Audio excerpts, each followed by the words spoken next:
Hey, it's Kevin DeWitt here. Welcome to the next video in the Setting Up a Home Music Studio course. In this video, we're going to talk about the recording and mixing software.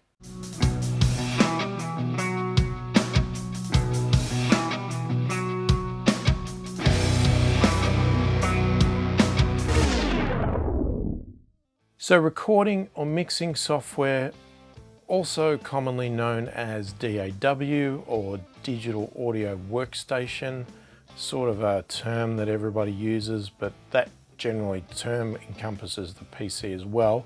But I may slip into using that term, but I'll try and use recording and mixing software as I go. So this software is obviously a key component for you to record the audio. So you've got your furniture, your desk, you've got your PC, you've got your audio interface. Now you need some software to actually control all that and actually record your audio in as a song, as a project, whatever you want to call it, edit it, mix it, master it, whatever that software can do. So what is the purpose of the recording mixing software? Basically, you're trying to feed audio in and you're trying to play an instrument, record it. You need something to record it into. Now, with the proper recording mixing software, usually you can lay down multiple tracks. You can record individual items, so you can record a track of guitars, then bass guitar, drums, vocals, keyboards, everything, all individual on different tracks, and then mix them all together and put effects on and all that sort of stuff to then bounce them out or export them to a normal stereo audio file that you can then put online, give to your family and friends. So that's the basic concept of what the software is meant to be used for. Now there's quite a few brands and versions of software out there. Pretty much all of them are very good and all of them are going to do right for you. There's not many that I wouldn't recommend, and it's really down to what suits you and your workflow, what type of instruments you're going to record, and what gels with you. It's more about workflow than anything. Now, as I stated in the computer video, one key factor was what you decided for a PC. So when you're making your decision about your software, did you eliminate a couple by picking a Windows PC, hence you eliminated GarageBand and Logic Pro, or did you go with an Apple Mac and all of those options are available to you? Again, even on the Apple Mac, there may be some software that's not supported, but most of them generally are supported on both platforms. But obviously your GarageBands and Logic Pro are only Apple-based products. So if there's something you needed to pick, then you need to go back to the computer and make sure that you picked an Apple Mac as your PC to work on. Now, while all of the software pretty much will cater for anything that you need to do, some are better at certain things than others. Now, I'm pretty sure that every piece of software out there can do everything if you need it to. But as I said, some are better than others. You'll usually find a lot of producers, beat makers, that sort of thing.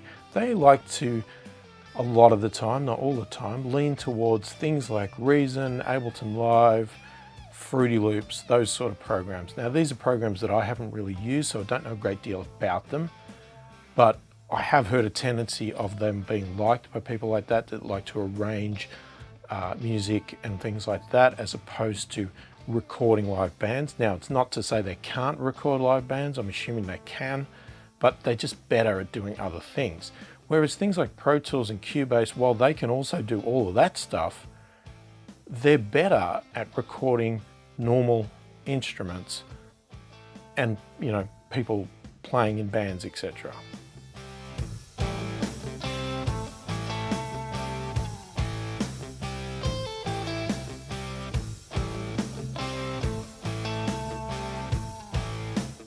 So which software you get, there is, again, as I said, there's no right or wrong answer here. This is really about what suits you and your workflow.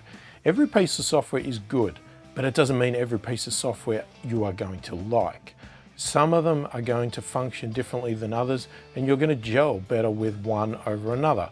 Some people love Avid Pro Tools. Other people hate it. Some people, like myself, love Cubase.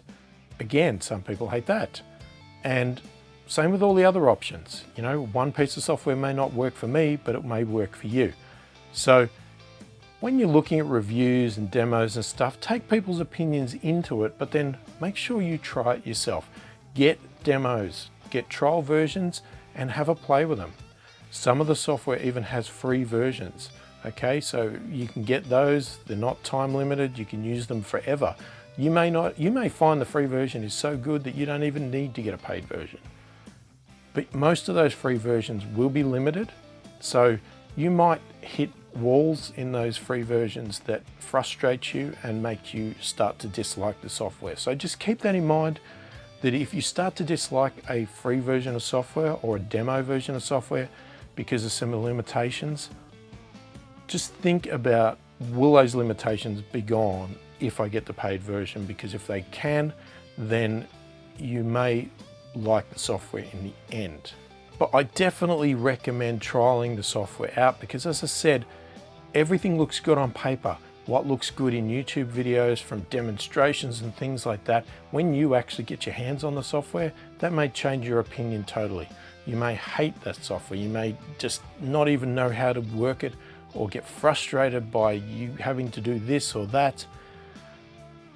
So trial the software, use it to actually do some recordings so that you can get a feel for what it is and what you like about it. Now, like everything else, this is Bare Essentials Home Music Studio. Budget comes into play. You may not want to buy Cubase because it might be too expensive for you, or Avid Pro Tools, and you want to get something more on the cheaper side of things, and that's fine, as long as it's the software you like. But you need to consider that, because we all have limited budgets. We're not rich. Well, you may be, but I know I'm not, and I'm assuming you're not. So we need to keep those in mind, okay? Just because everybody's telling you to go and get Avid Pro Tools doesn't mean that it's right for you or you can afford it.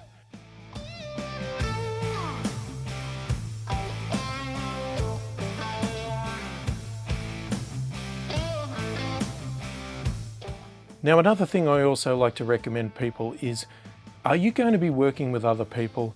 Do you have friends that are already doing mixing, recording? If they do, what are they using? Because it can be quite beneficial for you to get the same software as them, because you can work together, you can pass projects between each other, you can collaborate, you can help each other out with how to actually learn the software. You can, keep grilling your friends or your colleagues about how to do things in your software. So it can speed up your process of learning and speed up your workflow around you, especially if you need to work with other artists and they want all the files given to them in a certain piece of software. If you're running a different version of software, it's going to make it very hard. Now, when you get further down the track, you might be looking at things like getting third-party plugins and that sort of stuff. So that's another thing to keep in mind, is how flexible is the software for putting add-ons, external plugins, that sort of thing. If it's too locked down, it may limit your growth going forward. So you might want to think about, how open is this software? Can I buy lots and lots of third-party plugins? And the other thing is support online. Not always are you going to get great support from the manufacturers of the software. Sometimes you can't get any support from the manufacturers of the software. But if you can find really good, lots of resources on YouTube, in forums, whatever, then that may be software that's good for you, because you don't want to be hindered by not being able to learn your software.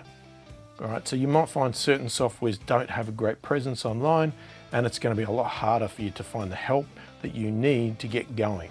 One last factor to consider about the software is, you may be looking to get a career in the audio industry.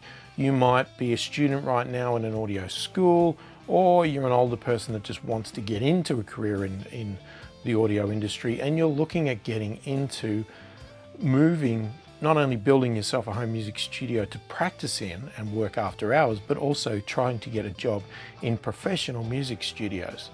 Now, and if that's the case, what you want to do is look at the professional music studios and see what software they're using, because that's going to help get you in the door. If you already know the software they're using, you're a step ahead of somebody that's brand new, never touched the software before in their life. Now, At the moment, whether you agree or not, generally the industry standard through most of the professional audio studios is Avid Pro Tools. There is some that obviously run other systems, some that run multiple, you know, there's Cubase setups, there's ones that use PreSonus Studio One and things like that, or they may, as I said, have multiple. They might have all of the options there, so they cater for a lot of the artists. But as a general rule, the industry standard tends to be Avid Pro Tools. So if you're looking at getting into that side and getting a career in professional music studios, I would suggest trying to get your hands on Avid Pro Tools and learning that as much as possible, because that will give you a head start, as I said.